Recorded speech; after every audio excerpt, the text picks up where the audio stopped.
So first, let's talk about what's the problem. We've all heard about CLABSI. Our facilities, our doctors, our hospitals, the news talks about CLABSI.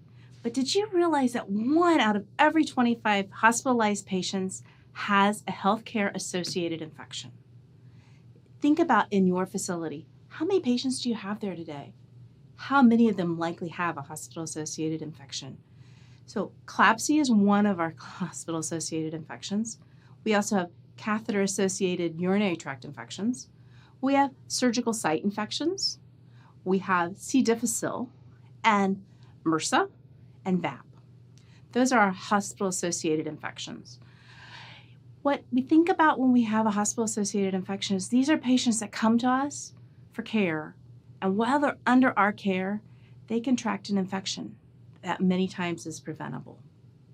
What that means to our patient is A, undue harm. We hurt the people that we most want to protect.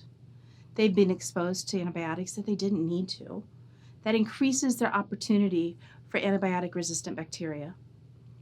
They have prolonged hospital stay, sometimes 7 to 14 days longer, that they're away from their job and their family and their lives.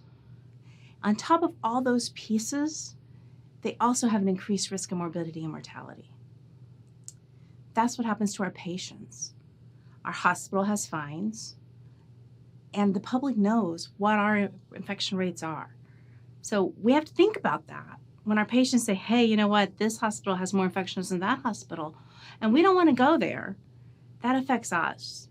And then if you happen to be a healthcare provider that your patient gets a healthcare-associated infection, you feel really guilty. You feel responsible. Was there something that you did? I know for myself, there's been many times I go, oh, if only I had, or was I sure that I did clean the cap enough?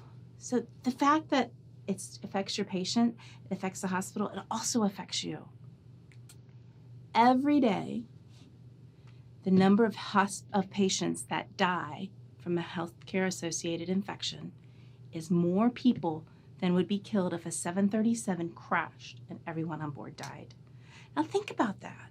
If we had a plane crash in the United States every day and everybody died, the public would be in an uproar.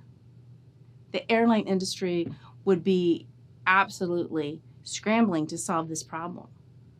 However, every day, that's the number of people that are killed by healthcare-associated infections. And the sad part about that is most of the infections are preventable.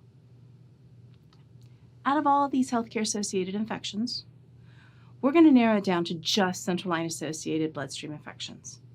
That's 14% of all the HAI. When we think about that, so there's 41,000 CLABSIs among hospitalized patients every year. We've done really good work.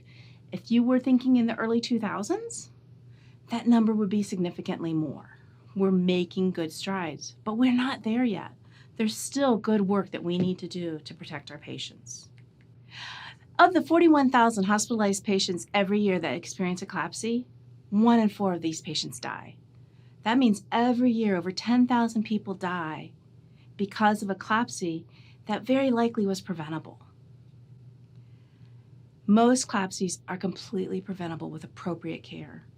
How would you feel if it was your loved one that died from a CLABSI and you think if only the people caring for them had done the right thing? Your dad could still be alive, or your mom, or your child. How devastating is that to our patients and their families?